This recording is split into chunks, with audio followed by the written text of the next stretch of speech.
welcome back to our chapter reading.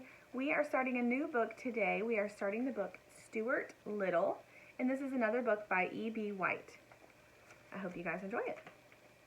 Chapter 1 is called In the Drain. When Mrs. Frederick C. Little's second son arrived, everybody noticed that he was not much bigger than a mouse. The truth of the matter was, the baby looked very much like a mouse in every way. He was only about 2 inches high, and he had a mouse's sharp nose, a mouse's tail, a mouse's whiskers, and the pleasant, shy manner of a mouse. Before he was many days old, he was not only looking like a mouse, but acting like one too, wearing a gray hat and carrying a small cane. Mr. and Mrs. Little named him Stuart, and Mr. Little made him a tiny bed out of 4 clothespins and a cigarette box. Here's the little tiny bed. Unlike most babies, Stuart could walk as soon as he was born. When he was a week old, he could climb lamps by shimmying up the cord. Mrs. Little saw right away that the infant clothes she had provided were unsuitable, and she set to work and made him a fine little blue worsted suit with patch pockets, in which he could keep his handkerchief, his money, and his keys. Every morning before Stuart dressed, Mrs. Little went into his room and weighed him on a small scale, which was really meant for weighing letters.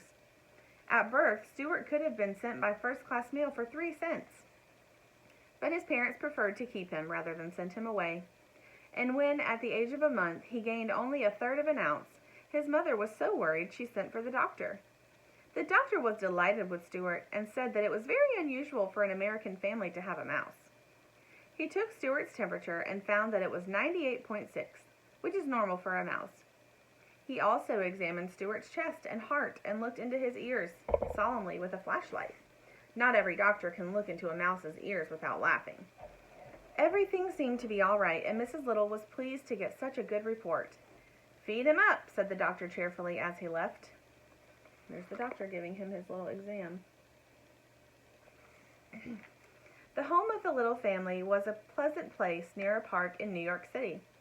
In the mornings, the sun streamed in through the east windows, and all the Littles were up as early as a general rule.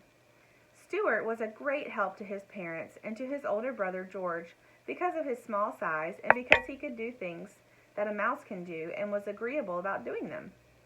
One day, when Mrs. Little was washing out the bathtub after Mr. Little had taken a bath, she lost a ring off her finger and was horrified to discover that it had fallen down the drain. "What had I better do?" she cried, trying to keep her tears back. "If I were you," said George, "I would bend a hairpin in the shape of a fish hook and tie it onto a piece of string and try to fish the ring out with it." So Mrs. Little found a piece of string and a hairpin, and for about a half hour she fished for the ring. But it was dark down the drain, and the hook always seemed to catch on something before she could get it down where the ring was. "What luck?" inquired Mr. Little, coming into the bathroom. "No luck at all," said Mrs. Little. "The ring is so far down I can't fish it up." "Why don't we send Stuart down after it?" suggested Mr. Little. "How about it, Stuart? Would you like to try?" "Yes, I would," Stuart replied. "But I think I'd better get into my old pants. I imagine it's wet down there." "It's all of that," said George, who was a trifle annoyed that his hook idea hadn't worked. So Stuart slipped into his old pants and prepared to go down the drain after the ring. He decided to carry the string along with him, leaving one end in charge of his father. "When I jerk 3 times on the string, pull me up," he said. And while Mr. Little knelt in the tub, Stuart slid easily down the drain and was lost to view. In a minute or so there came 3 quick jerks on the string, and Mr. Little carefully hauled it up. There at the end was Stuart with the ring safely around his neck. And there's Mr. Little lowering Stuart down into the drain. "Oh, my brave little son," said Mrs. Little proudly, as she kissed Stuart and thanked him. "How was it down there?" asked Mr. Little, who was always curious to know about places he had never been to. "It was all right," said Stuart. But the truth was the drain had made him very slimy, and it was necessary for him to take a bath and sprinkle himself with a bit of his mother's violet water before he felt himself again. Everybody in the family thought he had been awfully good about the whole thing. There's Stuart cleaning himself off. Chapter 2, Home Problems. Stuart was also helpful when it came to ping pong. The littles liked ping pong, but the balls had a way of rolling under chairs, sofas, and radiators, and this meant that the players were forever stooping down and reaching under things.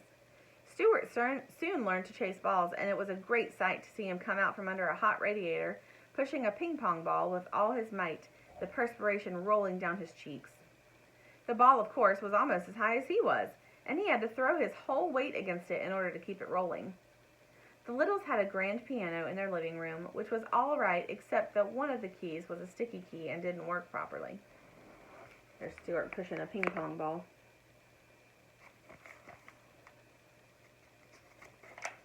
Mrs. Little said she thought it must be the damp weather, but I don't see how it could be the damp weather, for the key had been sticking for about 4 years, during which time there had been many bright, clear days. But anyway, the key was stuck, and was a great inconvenience to anyone trying to play the piano. It bothered George particularly when he was playing the scarf dance, which was rather lively. It was George who had the idea of stationing Stuart inside the piano to push the key up the second it was played.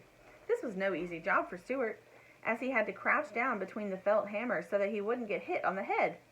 But Stuart liked it just the same. It was exciting inside the piano, dodging about, and the noise was quite terrific. As you can see, there's a little picture of Stuart, and he's inside the piano. These are what hits the piano keys inside. Hits the strings. Sometimes after a long session, he would emerge quite deaf, as though he had just stepped off an airplane after a long journey. And it would be some time before he really felt normal again. Mr. and Mrs. Little often discussed Stuart quietly between themselves when he wasn't around, for they had never quite recovered from the shock and surprise of having a mouse in the family. He was so very tiny, and he presented so many problems to his parents.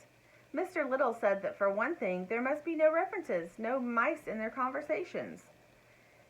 He made Mrs. Little tear from the nursery songbook that they page read about 3 blind mice see how they run. "I don't want Stuart to get a lot of notions in his head," said Mr. Little. "I should feel badly to have my son grow up fearing that a farmer's wife is going to cut off his tail with a carving knife. It's such things that make children dream bad dreams when they go to bed at night." "Yes," replied Mrs. Little, "and I think we better start thinking about the poem. 'Twas the night before Christmas when all through the house not a creature was stirring, not even a mouse. I think it might embarrass Stuart to hear mice mentioned in such a belittling manner." "That's right," said her husband. "But what shall we say when we come to that line in the poem? We'll have to say something. We can't just say 'twas the night before Christmas and all through the house not a creature was stirring. That doesn't sound complete. It needs a word to rhyme with house." "What about louse?" asked Mrs. Little. "Or grouse," said Mr. Little. "I suggest souse," remarked George, who had been listening to the conversation from across the room. It was decided that louse was the best substitute for mouse. And so, when Christmas came around, Mrs. Little carefully rubbed out the word mouse from the poem and wrote in the word louse. And Stuart always thought that the poem went this way. "'Twas the night before Christmas when all through the house not a creature was stirring, not even a louse." The thing that worried Mr. Little most was the mouse hole in the pantry. This hole had been made by some mice in the days before the Littles came to live in the house, and nothing had been done about stopping it up. Mr. Little was not at all sure that he understood Stuart's real feeling about the mouse hole. He didn't know where the hole led to, and it made him uneasy to think that Stuart might someday feel the desire to venture into it. "After all, he does like a good deal like a mouse," said Mr. Little to his wife, "and I've never seen a mouse yet that didn't like to go in a hole." There's the mouse hole.